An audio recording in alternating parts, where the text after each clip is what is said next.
Vous remplissez les cieux et la terre de la sainteté de votre gloire. Honneur et gloire à vous, notre Elohim créateur. Bien-aimés, nous avons la grâce de démarrer en ce jour une série de thèmes pour ceux qui désirent être les vainqueurs et les leaders de la nouvelle génération à partir du temps actuel. Le thème sur lequel nous allons démarrer par la grâce du Seigneur Sauveur est intitulé, nous citons, « Percer le mystère du temps actuel, son contenu et ses clés afin de s'accomplir. » Nous voudrions vous rappeler que sous le soleil, en bas des cieux, c'est-à-dire sur la planète des humains, donc sur la terre, le temps est l'élément déterminant de tout. C'est le principe sacré dont il faut s'approprier pour une vie comblée. Ce que nous mettons dans mener une vie comblée, c'est la réussite dans tous les domaines de la vie avec la santé et la paix. Celui qui a réussi dans la vie professionnelle, dans les affaires, donc qui est financièrement et matériellement à l'aise, mais qui souffre dans sa vie matrimoniale ou qui traîne une maladie qui lui pourrit l'existence, ou bien qui est perturbé par la sorcellerie, n'a pas accédé à la vie comblée. Autrement dit, pour nous, mener une vie comblée, c'est avoir la santé et vivre dans la paix avec la satisfaction dans tous les domaines de la vie. Et cela sans comparaison aux autres, ni considération de ce que les autres pensent ou veulent pour vous. Si vous voulez d'une telle vie, il faut composer avec le temps. Donc vous comprenez que la différence entre notre univers sur la planète des humains et les autres univers où il n'y a pas de matériel, c'est le temps qui détermine cela. Par exemple, si vous êtes un homme, que vous avez la grâce du Seigneur, votre Créateur, d'épouser une femme prise de vous, c'est-à-dire la femme de votre vie, la femme qui est prévue pour vous, si vous choisissez un jour de l'année où le mariage ne doit pas se faire pour vous mettre ensemble, cela suffit pour qu'il y ait perturbation au sein du couple toute votre existence. Ou bien, si même vous choisissez un bon jour et que vous vous embrassez, les jours où il faut s'éloigner des embrassements, la mésentente, l'incompréhension et les disputes s'installeront au sein de votre couple.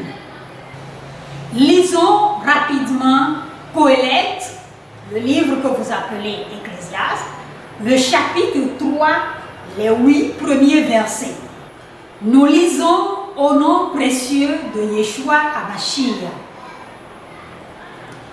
Il y a un temps pour tout. Un temps pour toutes choses sous les cieux. Un temps pour naître et un temps pour mourir. Un temps pour planter et un temps pour arracher ce qui a été planté. Un temps pour tuer et un temps pour guérir. Un temps pour abattre et un temps pour bâtir. Un temps pour pleurer et un temps pour rire. Un temps pour se lamenter et un temps pour danser. Un temps pour lancer des pierres et un temps pour ramasser les pierres. Un temps pour embrasser et un temps pour s'éloigner des embrassements. Un temps pour chercher et un temps pour laisser dissiper. Un temps pour garder et un temps pour jeter. Un temps pour déchirer et un temps pour coudre.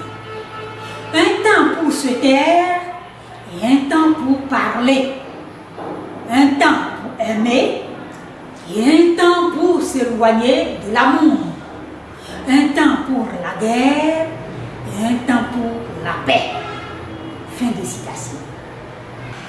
Chers tous, vous pouvez être seul à proposer un produit dans votre localité avec la meilleure stratégie et un personnel au point.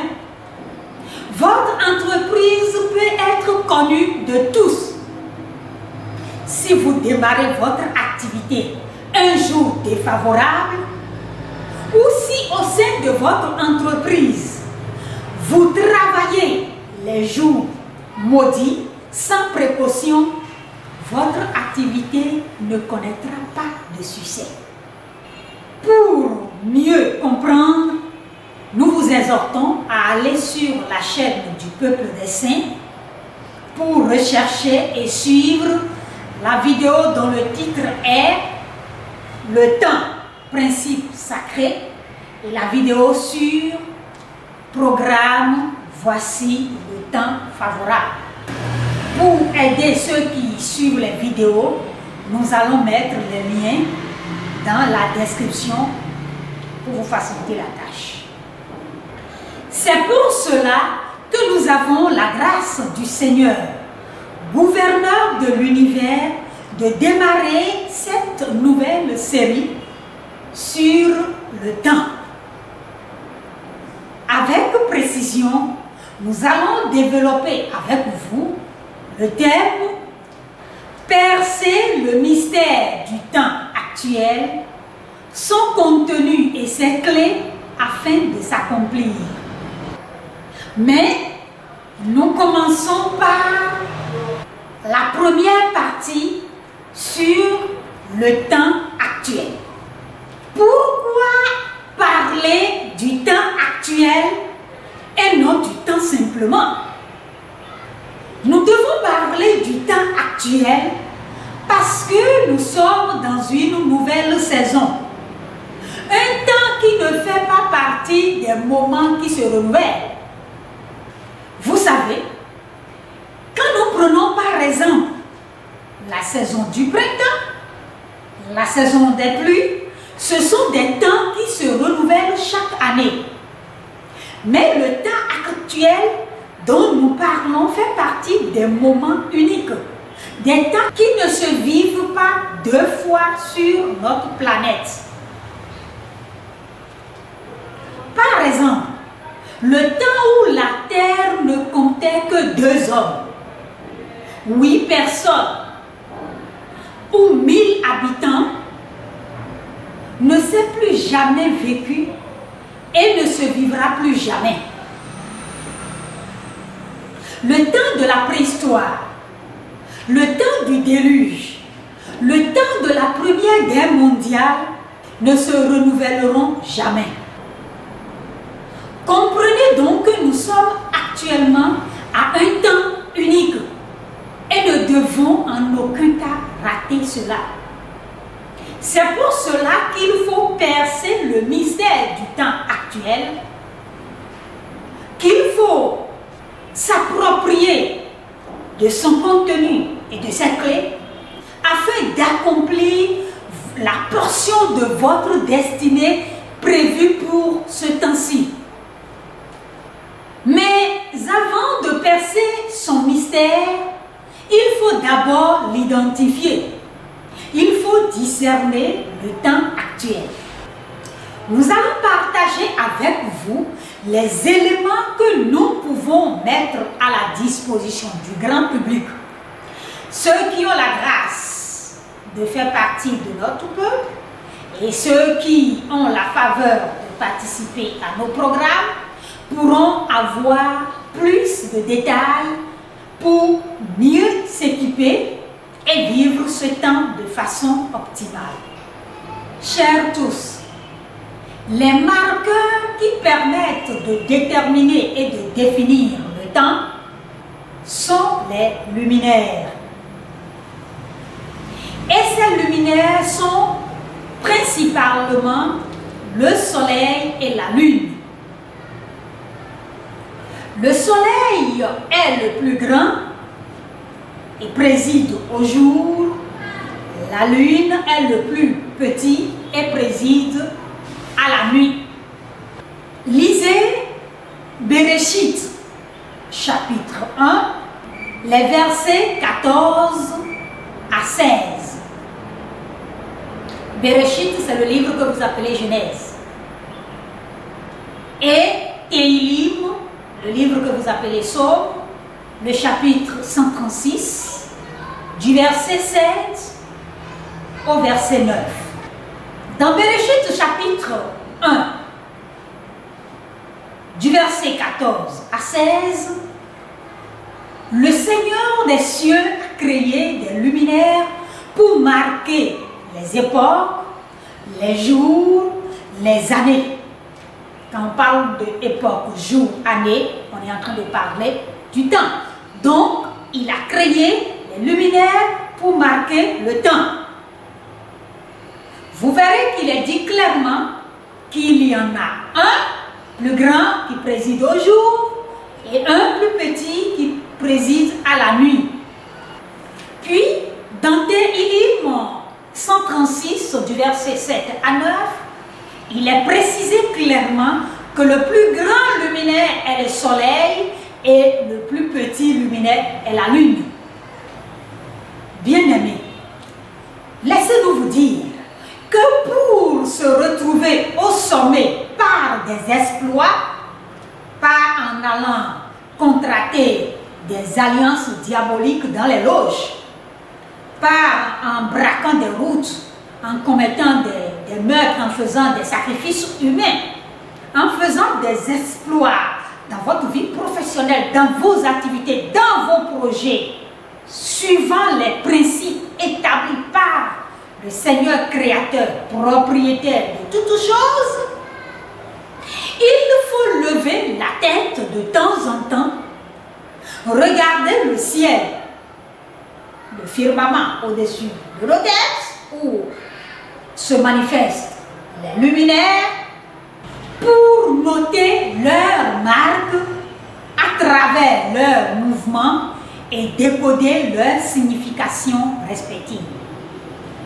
Nous ne vous parlons nullement de l'astrologie, qui est une science occulte, pas des histoires d'horoscopes qui constituent une pratique abominable. Vous devez comprendre que pour mener une vie victorieuse, il faut réussir à exercer sa domination sur le soleil et la lune, pas les adorer, pas faire alliance avec l'esprit du soleil ou l'esprit de la lune. Il ne faut pas faire de demandes au soleil ni à la lune, mais exercer sa domination sur ces deux luminaires. Adorateurs du Seigneur créateur, sachez que tant que le soleil sera sous votre domination, aucun humain, sorcier, brigand, chef d'État, dictateur soit-il, tyran sanguinaire, ne peut rien contre vous durant le jour. Car le soleil, présidant le jour, étant sous votre domination, rassemblera tous les éléments de la création pour combattre celui-là. Mêmement, si nous avons la lune sous notre domination, ceux qui tenteront quoi que ce soit contre nous la nuit vont échouer avant de s'y mettre. Mieux, cela se retournera contre eux. Lisons Téhilim, chapitre 8, du verset 4 au verset 7. Nous lisons au nom précieux de Yeshua HaMashiach. Quand nous contemplons les cieux, ouvrage de vos mains, la lune et les étoiles que vous avez créées, qu'est-ce l'homme pour que vous vous souveniez de lui? Et le Fils de l'homme pour que vous preniez garde à lui. Vous l'avez fait de peu inférieur à Elohim, mon Créateur, et vous l'avez couronné de gloire et de magnificence. Vous lui avez donné la domination sur les œuvres de vos mains. Vous avez tout mis sous ses pieds. Amen. Vous voyez, il y est dit clairement que toutes les créatures dans notre univers sont sous notre domination.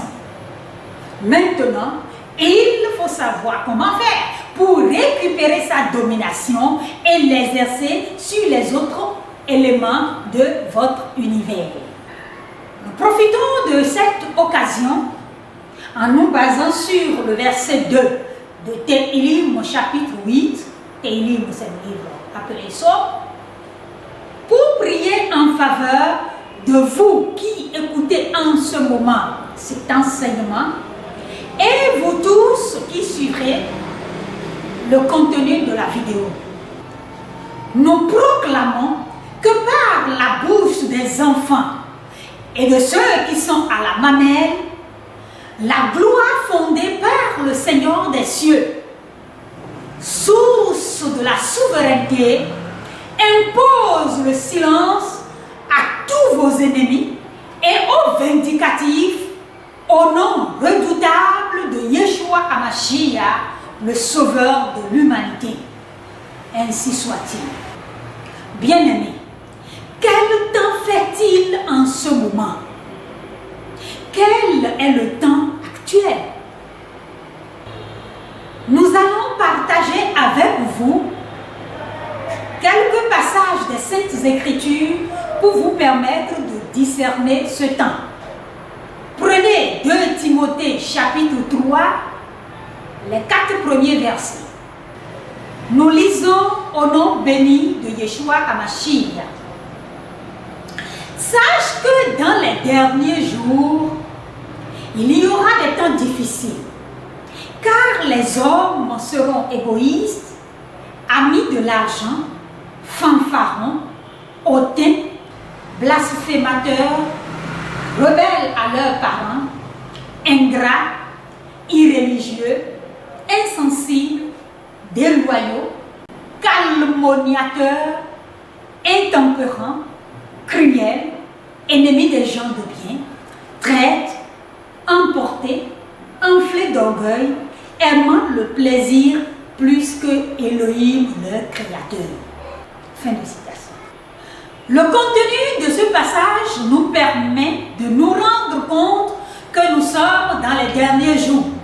Tout ce qui est mentionné se vit déjà partout sur la terre. La cruauté, l'arrogance, les plaisirs à outrance, tous les éléments cités dans le passage, vous les vivez tous les jours. Prenez maintenant 1 Timothée, chapitre 4, le premier verset. Lisons au nom glorieux de Yeshua HaMashiach. Mais le souffle dit expressément que dans les derniers temps, quelques-uns abandonneront la foi pour s'attacher à des esprits séducteurs et à des doctrines de démons. Fin de citation. Avec des soi-disant pasteurs qui font manger des serpents aux membres de leurs églises, qui leur font boire du pétrole, les fait coucher au sol et marchent sur eux, des soi-disant serviteurs du Seigneur des cieux, qui se rasent la tête, qui portent des toges, des soutanes cousues, comme des accoutrements de fantômes, avec des couleurs bizarres, mettant des bagues, des colliers de follets, traînant des cannes et des épées de losers, s'inscrivant sur la liste des vendus au prince des ténèbres, en se faisant appeler révérend, bishop et autres, ce passage nous permet de discerner que nous sommes dans les derniers temps. Lisons maintenant 1 Yohanan, le livre que vous appelez Jean, le chapitre 2, le verset 18. Donc, 1 Jean, vous comprenez? Lisons au saint nom de Yeshua HaMashiach. Petits enfants, c'est la dernière heure. Et comme vous avez appris qu'un anté-Mashiach vient, il y a maintenant plusieurs anté-Mashiach. Par là, nous connaissons que c'est la dernière heure. Fin de citation.